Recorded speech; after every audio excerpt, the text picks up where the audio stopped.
potencial. Embora pertença à mesma linha de força, né?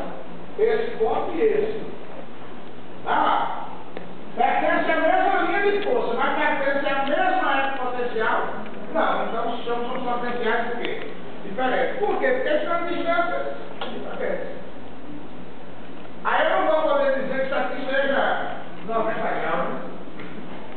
Mas isso aqui formaria um ângulo de 90 graus com quem? Com a tangente nesse ponto, né?